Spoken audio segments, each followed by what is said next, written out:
Good morning, everyone. Yesterday, you should have done your answers to the Three Musketeers text.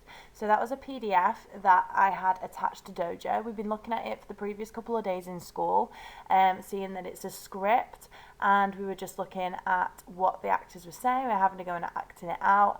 And yesterday, you should have answered your question. So if you've not done that, please skip back to the ones that I asked you to do yesterday, which is the questions attached to Dojo, and then you can follow this video to get the correct answers.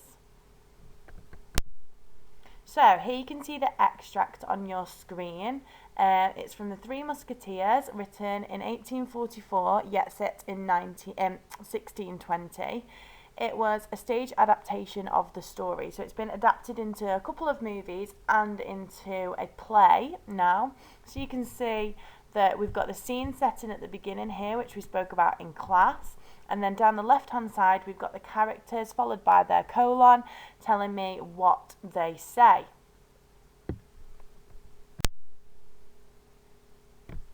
Next is the second half of the script. You'll need this to help you answer the question. So you can freeze the video here if you haven't done so already. I just attached them to this video so it's nice to have a look back on, so you make sure you can find those answers in the text, or if you've got a couple of answers wrong, you can go back and search for them and correct them in your books.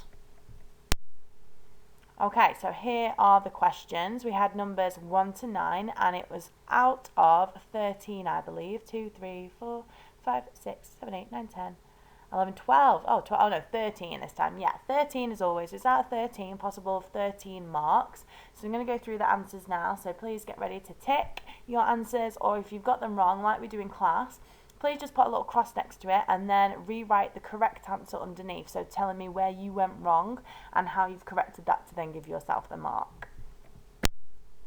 So, number 1, okay? The question was about why would it be difficult for the play to be staged, and it's in the first 2 lines it says that, so that's where you should be looking for that question. And it says, I think the difficulties that would be had in the staging of the play successfully is acting out that fight scene. So can you imagine, it says that they're fighting down the aisle of the theatre, so they'll be right next to the audience with big swords, and as me and Amala practiced on Monday, it's quite tricky to act out when you've got people either side of you. So I think that will be a hindrance to the play, to make sure that they get on stage safely whilst they're fighting. I mean, it'll be exhilarating for the audience to see that, but it will be quite tricky to make sure it's done properly, so it'll definitely have to be well rehearsed. And also for the second mark, so your first mark is something about them fighting down the aisle of the theatre, and then your second mark, because this was a 2-mark question, it talks about the set forming around them, and we said the setting is pieces of wood, pieces of card, it's the backdrop, and it's forming around them. So as they're fighting, you've got people running on, maybe putting up tables, or the backdrop falling down. So again, this would be tricky, because the fight scene would be intense. The director would not want the set obviously getting in the way of the acting or the sword fighting, so they're going to have to really make sure that they fight around it and they fit together well like a jigsaw, so nothing goes wrong. So there's my 2 answers. One, that they're going to fight down the aisle of the theatre, and it could be tricky, and then the second is about the set forming around them, and you can see that because I've done that in red. If you've said a little thing different to me about why that would be difficult, that's fine, but those 2 main things that I am looking for is that they are going down the aisle of the theatre and that the set is forming around them. You'll get 2 marks if you've wrote that. Next question, number 2, it says, how did his father win? It's because his father uses misdirection in order to win the fight, because that key word is misdirection, because it is said in line 5, 6, 8. Line 8, makes misdirection, get your opponent to lose his focus. So the key word there is misdirection that you need for that 1 mark. Number 3, it talks about the contrast in how the sword fight is different to what is being said, because obviously we correlate a sword fight with being dangerous, wanting to hurt each other, but then in the text they don't say anything about hurting each other. They're trying to encourage each other. The father's trying to be proud of his son and encourage him to go off and do fighting, so it's a real contrast there. So I've said, when your sword fight is When you sword fight, it is because you want to hurt someone. They are both obviously strong fighters that at one point each of them look like they are going to win. Yet the father puts his sword to the throat of his son. It shows contrast as his son begins to smile, because usually if you've got a sword up against your throat, I don't think you're going to be smiling. So that shows that his son D'Artagnan is feeling relaxed and feeling happy with the situation.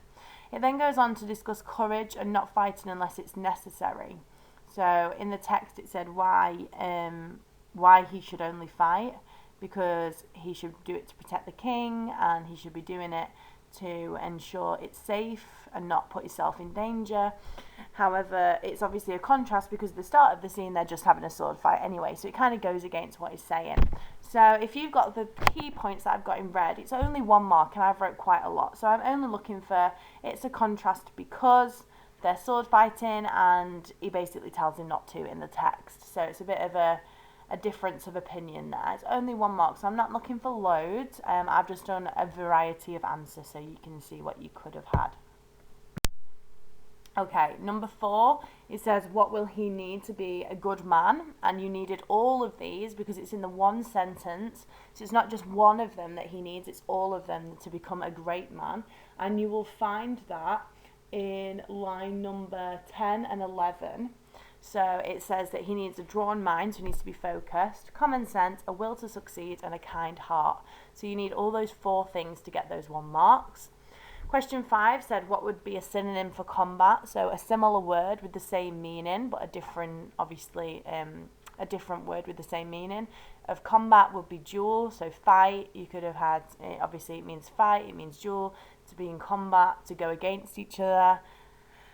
So duel was the word I was looking for. Number 6, it talks about what does thread the needle mean and what kind of figurative language. So we know figurative language could be metaphor, personification, hyperbole, it could be similes. So thread the needle of Paris is a metaphor. So you get 1 mark just for telling me that it's a metaphor. Your second mark comes from what does it make you imagine, or what does it mean, okay? So I've put, it makes the reader picture, because that's what a metaphor is, it makes the reader kind of imagine or think. It might be that D'Artagnan's fixing up Paris like it's a patchwork blanket that needs putting back together, because we know Paris is in danger and he's going there to help fight for the king. Or it could be something about he's skillfully like kind of navigating his way through the conflict. That's what the old metaphor means, that he's navigating his way like a needle would navigate its way through cotton or through a material in order to put the country back on track. So if you've said something, what that metaphor could mean about threading the needle, about getting kind of in the know and getting Paris back on track and making sure it's prepared to go into battle, then you get your 2 marks. But if you've just told me it's a metaphor and you've not really explained that, then that's just 1 mark, please. Number 7, what does it mean to do turn the other cheek? That's in it's in the bottom where the father starts talking about, he says, if a man insults you, turn the other cheek, which is line 25, 26, 28. And it obviously just means to ignore a comment, kind of like when we say now, like, oh, talk to the hand, like, it's not really necessary to hear it, kind of ignore it. So turning the other cheeks means to simply ignore a comment or an action and to overlook it. So I've put the key word in red, to ignore, so you get 1 mark if you've said to ignore or to overlook, or a synonym for ignorance, because you're just not tolerating what someone's telling you, you're looking away. Okay. Finally, we have 8 and 9. So 8 and 9 was your true or false questions. D'Artagnan is immature is true, because he wants to fight and he doesn't really understand why yet. His father does not want him to go is false. He does want him to go. He sends him off with money, a letter of recommendation. He might not like the fact he's going to fight, but I think he's really proud of him. And if he didn't want him to go, he definitely wouldn't be sending money and giving him his sword. Which leads us on to, is D'Artagnan the best fighter? No, not yet anyway, because his father obviously is teaching him and put the sword up against his throat, and he then asked his father, oh, how do you do it? So he wants to learn, but he's not the best. And then finally, father gives D'Artagnan a sword. Yes, he does. He gives him his sword from his past. So we've got true, false, false, true. So if you got all 4 correct, you get 2 marks. If you got 3 correct, you get 1 mark. And if you got 1 or 2 correct, no marks for this one. Number 9 talks about courage is more than arms and legs. So again, this is kind of a metaphor, and it's talking about that when you have courage, it's not just because you're strong and it comes from the strength of your outer body and your muscles. It doesn't just come from being able to fight well, it comes from within. It comes from our hearts being powerful, believing in yourself, your brain being able to think and have thoughts and feelings that are just as important to be courageous. You've got to believe in yourself, believe in your purpose, believe in your cause, and that's saying it's more than your arms and legs. So if you tell me why, so if you're telling me it's why because it's more than his arms and legs, it comes from within, and you've kind of expanded on that a little bit more, like I have in red, talking about specifically in battle when a strong mentality, so when you're thinking strong, it's much more important, some would say, than being strong in your body, to be able to focus and know that you're doing the right thing. And that's why courage is more important. That's my father believes anyway. So again, that was 2 marks. You have to really kind of go into detail about that one, not just say, because it comes from other places. You really need to tell me where it comes from and why he's believing that and why it comes from there. So there's your 2 marks. I'm going to stop it here because so as I said, you could go back through the video, make sure you've got all the marks that you need, flick back to the questions, to the text to correct your answers in your books, and then once it's done, please send an image on Dojo of your marked answers and your score for me, please. Thank you.